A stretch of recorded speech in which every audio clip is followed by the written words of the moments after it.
Quelle est, selon vous, la différence entre un bon militant ouvert au débat et un hooligan politique? On a tous en tête des images de militants trop énervés, trop radicaux, avec qui on ne peut pas parler, parce qu'ils veulent toujours te convaincre de penser comme eux. Mais alors, comment faire la différence entre ce genre de militants et les bons militants, ceux ouverts au débat et à la remise en question et qui méritent d'être écoutés? Histoire de distinguer les bons et les mauvais militants, il nous faudrait des critères qui nous permettraient de voir leur ouverture d'esprit, et au passage, notre degré de radicalité politique. Il existe un concept qui en parle, hooligan politique, qui est popularisé par la podcasteuse écrivaine Julia Galef. On peut commencer par ça. Elle différencie deux modèles de militants, le soldat et l'éclaireur. Avec d'un côté celui qui veut défendre son groupe contre les autres, sans jamais remettre en question le bien fondé de ses actions. Et de l'autre, l'éclaireur, qui explore toutes les possibilités et reste ouvert à la discussion en s'adaptant en permanence avec les nouvelles données qu'il reçoit. Ça ressemble à une classification pertinente, mais en réalité c'est surtout quelque chose de normatif, et ça participe à diaboliser toute démarche militante. Parce qu'évidemment, présenté comme ça, tout le monde a envie d'être l'éclaireur. Et surtout, ça dit que toute démarche militante serait forcément contradictoire avec l'ouverture d'esprit. C'est d'ailleurs pour ça que le terme hooligan politique me pose problème. Il participe à essentialiser tous les militants, à les diaboliser, et logiquement, les fans de Julia Galef pourront l'utiliser à tort et à travers. Genre, dès que quelqu'un dit publiquement « Je pense que le gouvernement devrait faire ça », on peut lui dire « Ah, voilà encore un hooligan politique qui ne pense qu'à travers son idéologie, un soldat de la pensée qui est enfermé dans son idéologie irrationnelle et dogmatique. » Je le sais, c'est tout. Ça nous fait oublier que tout le monde explique des choses en fonction de ses croyances, son vécu, son idéologie et participe à en convaincre les autres. En cela, tout le monde est rationnel, mais n'a juste pas les mêmes objectifs, ni les mêmes informations.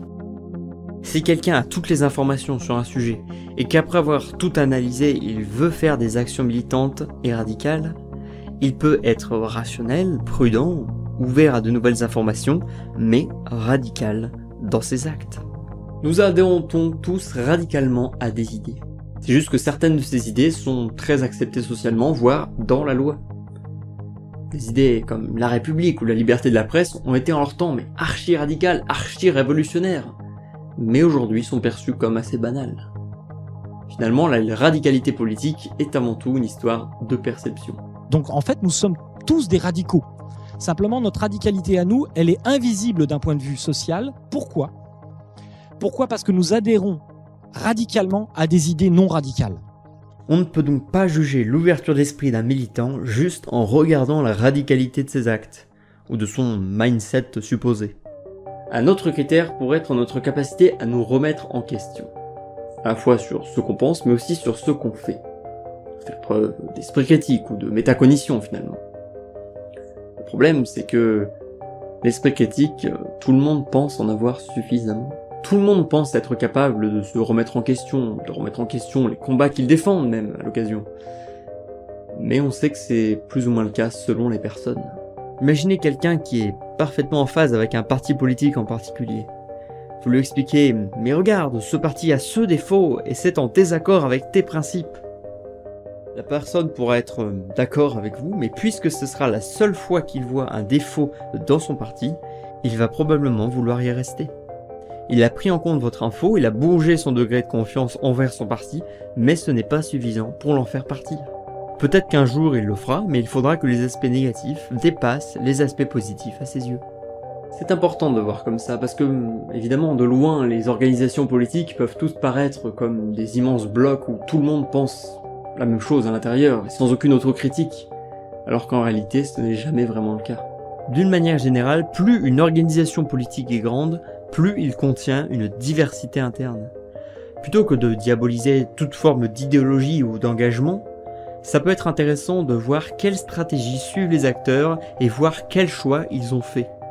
C'est pour ça qu'en sociologie politique, on essaie souvent d'analyser le militantisme en termes de carrière militante, pour voir ses stratégies dépendantes du contexte, différents paramètres, etc.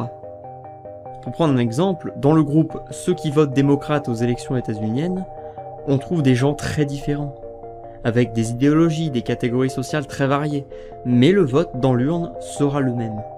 Et ça vient de la structure électorale américaine, à l'avantage des gros partis, qui fait que ce serait trop risqué de voter autre chose que démocrate ou républicain. Du coup, stratégiquement, un vaste panel d'opinions se range derrière un même parti, malgré leurs divergences d'opinion. Si on veut comparer les différents types de militants, la variable du vote risque donc d'être trop réductrice. Mais certains chercheurs ont essayé de le mesurer, de tester si certaines idéologies politiques étaient corrélées à un manque de métacognition.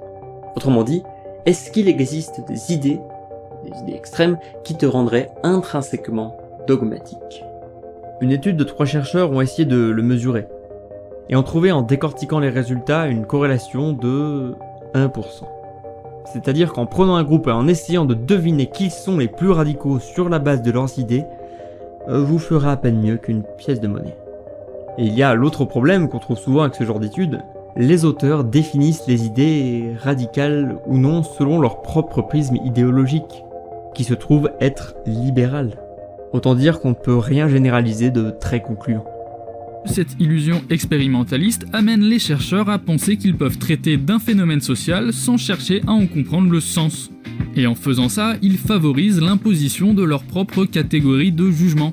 Pour les études plus concluantes, je vous renvoie au travail de Hacking Social autour de l'autoritarisme, où il est souvent question de la mesure du dogmatisme. C'est une question complexe qu'on ne peut pas traiter aujourd'hui.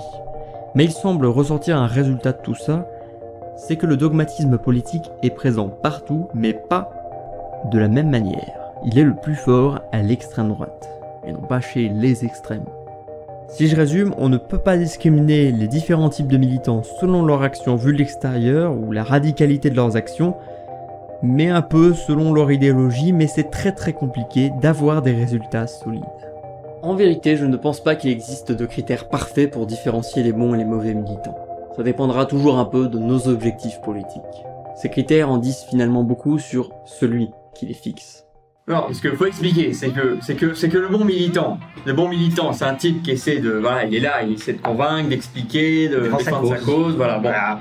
Mais là, il est bon, c'est un bon militant. Alors que le mauvais, voilà, il essaie d'expliquer les trucs, il essaie de convaincre sa cause, et il est pas bon. Il sent qu'il est pas mauvais. On voit tout de suite, la différence, tu vois. Non mais regarde la différence avec le bon militant, c'est que le bon militant, il explique, il défend sa cause, il argumente, et il est bon. Voilà, c'est un bon.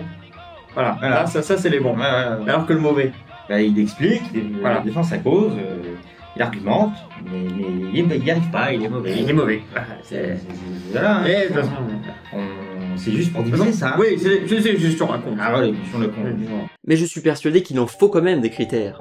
Quelqu'un qui n'en aurait pas deviendrait alors un statu quo warrior, quelqu'un qui diabolisera toute démarche de militant, et pas seulement les dogmatiques. Son but sera alors de diaboliser toute démarche de remise en question, tout changement de mentalité. Et en faisant ça, il deviendra, paradoxalement, un militant conservateur. C'est pour moi la pire des postures, ça. Et c'est bien le sens de ma vidéo. Les militants, si on s'y confronte réellement, sont bien plus intéressants et nuancés que l'image qu'on peut leur coller parfois. Et pour les comprendre, il faut pas les regarder de loin avec des sciences cognitives. Ça suffit pas, il faut se plonger réellement dans les débats idéologiques. Et sortir de ces positions surplombantes et confortables là, de colleurs d'étiquettes. Alors je sais, c'est une position plus nuancée, peut-être moins confortable.